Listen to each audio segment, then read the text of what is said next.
Hi welcome back to another video. So 18th of June আমাদের ছিল cross cultural exchange programme, যেটা organise করছিল Kalyani university আর কোলাবোরেশনে আসামের একটা কলেজের সাথে আমাদের ইউনিভার্সিটি একসাথে ছিল। তো বেসিক্যালি এখানে আমরা আমাদের কালচারকে রিপ্রেজেন্ট করতাম। এটা ছিল বেঙ্গল কালচার, আর আসাম থেকে যারা আসছে ওরা করবে আসামের কালচারকে রিপ্রেজেন্ট। তো আমরা কালচার রিপ্রেজেন্টের জন্য গান, নাচ আর নাটকটাই বেছে নিয়েছিলাম, আর ওখানে এটারই প্র্যাকটিস চলছিল। প্র্যাকটিসের জন্য আমাদের হাতে খুব বেশি একটা সময় ছিল না, 2 থেকে 3 দিনের প্র্যাকটিসে আমাদেরকে ওখানে রিপ্রেজেন্ট করতে হয়েছিল। তো নির্ধারিত দিনে আমরা সবাই বেরিয়ে পড়েছিলাম। প্রথমে আমি ট্রেন মিস করি, কারণ আমার বেরোতে একটু লেট হয়। তারপরে বন্ধুবান্ধবরা ফুল নিয়ে যায়নি বলে ওদেরটা আমি নিয়ে গেলাম। পৌঁছে গেলাম কল্যাণীতে। ওখানে স্টেশনে পৌঁছে আমরা সবাই একসাথে হয়েছিলাম, আর যেখানে খেয়েছিলাম কচুরি অ্যাজ আ ব্রেকফাস্ট, কারণ আমরা সকালে কেউই কিছু খেয়ে বেরোইনি। তো এরপরে বৃষ্টি ভেজা রাস্তায় আমরা সবাই মিলে একটা টোটোতে বসে মজা করতে করতেই যাচ্ছিলাম। কি করব ওখানে গিয়ে, তখন ওসব টেনশন ছিল না, কিভাবে পৌঁছাবো, টাইম মতো সব কিছু হবে কিনা, এসবই দেখছিলাম। কল্যাণীর রাস্তাঘাট খুবই সুন্দর, খুবই অ্যাস্থেটিক, আমার খুবই ভালো লেগেছে ওই জায়গাটা। ওই দিনটা একদম সকাল থেকে খুবই বৃষ্টি পড়ছিল, তার জন্য কেউই রেডি হয়ে আসেনি এক্সেপ্ট মি, কারণ আমি শুধু শাড়িটাই পরে এসেছিলাম। রেডি আমি ওখানে এসেই হতাম। তো এই কথা বলতে বলতে আমরা ইউনিভার্সিটির গেট দিয়ে জাস্ট ঢুকলাম। আর ইউনিভার্সিটিটা এতই বড়, আমাদের রাস্তা খুঁজতে খুঁজতেই অনেক সময় লেগে গেছে। পরে জানলাম যে এই অ্যাডমিনিস্ট্রেটিভ বিল্ডিংয়ের মধ্যেই আমাদের অ্যাকচুয়াল প্রোগ্রামটা হচ্ছে। তো লাস্টে ওখানেই ঢুকলাম, আর সামনে এখানে রেজিস্ট্রেশন করতে হতো, তারপরে ওখানে এন্ট্রি করতে হতো। তো আমি আমার রেজিস্ট্রেশন কমপ্লিট করে আমার এন্ট্রিটা করে নিলাম।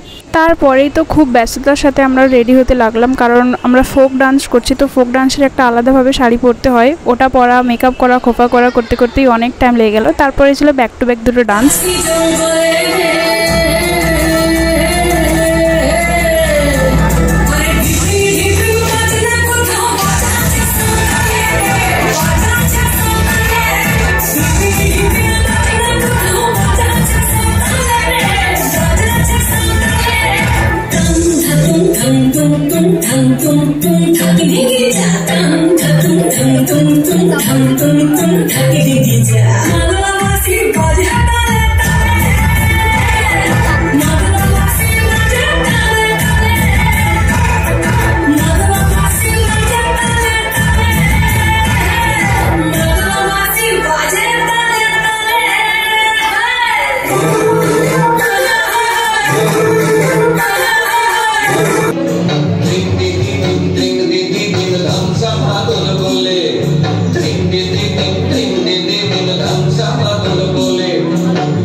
লাস্ট ডান্সটা কমপ্লিট হওয়ার পরে আমরা একটু টেনশন ফ্রি হয়েছিলাম। ডান্সের মাঝখানে আমাদের ইউনিভার্সিটির মেয়েরা গানও করেছিল, যেগুলোর আমার কোনো ফুটেজ নেওয়া হয়নি। তো এরপরেই আর ছিল নাটক। নাটকটা খুবই সুন্দর হয়েছিল, রবীন্দ্রনাথ ঠাকুরের একটা নাটক ওরা প্রেজেন্ট করেছিল। তারপরে তুলছিলাম ফটো।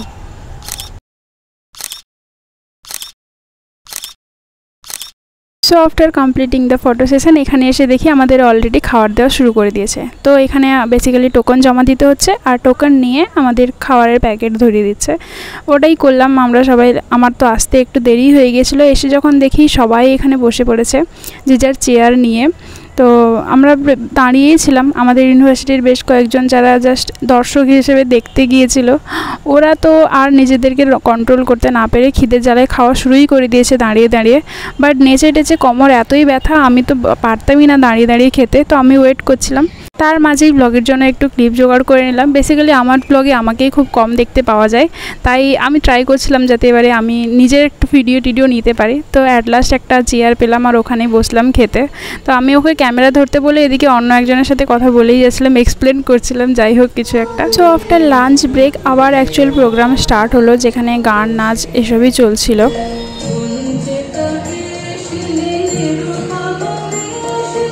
আর এখানে যিনি ডান্স করছেন উনি আসামেরই একজন ফ্যাকাল্টি মেম্বার আই থিঙ্ক। উনি ওনাদের ফোক ডান্স করছিলেন, খুবই এনার্জেটিক আর খুবই সুন্দর হয়েছিল নাচগুলো। মাঝখানে একটু প্রবলেম হয়ে গিয়েছিল, কারণ মেন ব্যানারটা খুলে পড়ে গিয়েছিল, তো ওটাকে আবার সারানো হলো, তারপরে আবার এদের পারফরমেন্স স্টার্ট হলো। এরা বেসিক্যালি ওদের কোনো একটা ফোক আইটেমের কীর্তন প্রেজেন্ট করছিল, আমরা তো ঠিক বুঝতে পারিনি, বাট দারুণ হয়েছিল।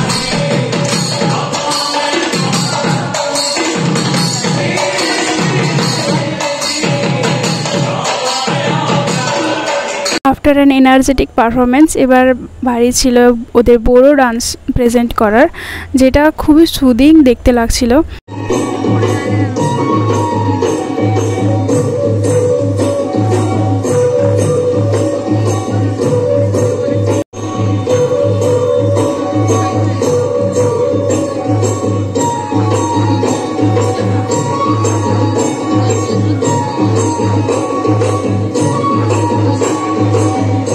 The middle of Assamese culture, Bengali কালচারটাকেও রিপ্রেজেন্ট করতে ভোলা হয়নি। তো এর সাথে ছিল রবীন্দ্রসঙ্গীত, যেটা বাঙালির সাথে ওতপ্রোতভাবে জড়িত।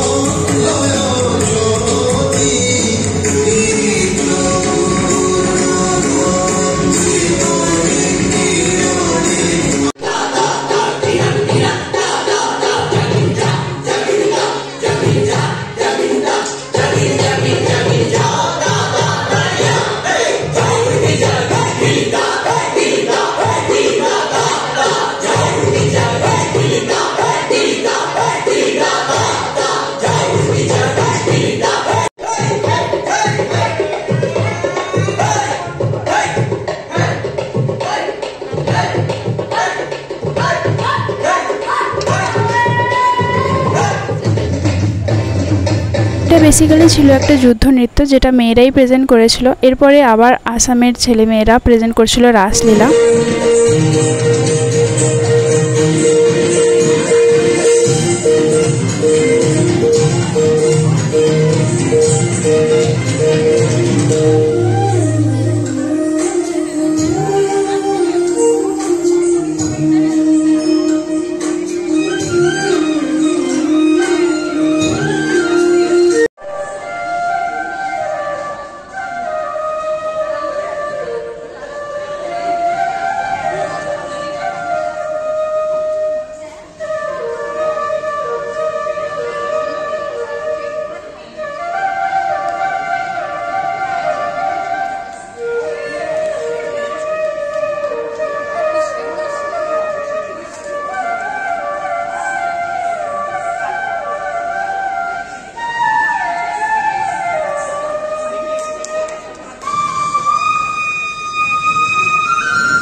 অ্যাকচুয়ালি কোনো আসামিজের গলায় বাংলা গান শুনে একটু অবাক হয়ে যায়নি, কারণ ওরা এত সুন্দর জিনিসটাকে মেনটেন করছিল, দারুণ লাগছিল। কিন্তু এত সব প্রোগ্রামের মাঝখানেও টাইম হয়ে গিয়েছিলো, সন্ধ্যায় হয়ে গেছিলো, তাই আমাদেরকে বেরোতেই হলো অর্ধেক প্রোগ্রাম রেখে দিয়ে। ওখান থেকে পেয়েছিলাম এই সার্টিফিকেটটা with my name on it. তো যাই হোক, সন্ধে করেই আমরা বেরোলাম টোটোয় বসে, আবার গল্প করতে করতে। পৌঁছাতে স্টেশনে প্রায় 6:30 বেজেই গিয়েছিল। ওখানে খেলাম একটা আইসক্রিম, কারণ সারাদিনের পরে আইসক্রিম খেলে একটু মুডটা ভালো হয়ে যায়। তো এবার বসলাম ট্রেনে এই দৃশ্য দেখতে দেখতেই পৌঁছালাম। পরে সিট পেয়ে গিয়েছিলাম অবশ্য। অনেক সন্ধে হয়ে গিয়েছিলো, বাড়ি ফিরতে ফিরতে প্রায় 8টা সাড়ে 8টাই হয়ে গিয়েছিলো। কিন্তু আমরা সবাই একসাথেই ছিলাম, যেভাবে একসাথে গিয়েছিলাম ওভাবেই একসাথে এসেছি। I hope you enjoy. By.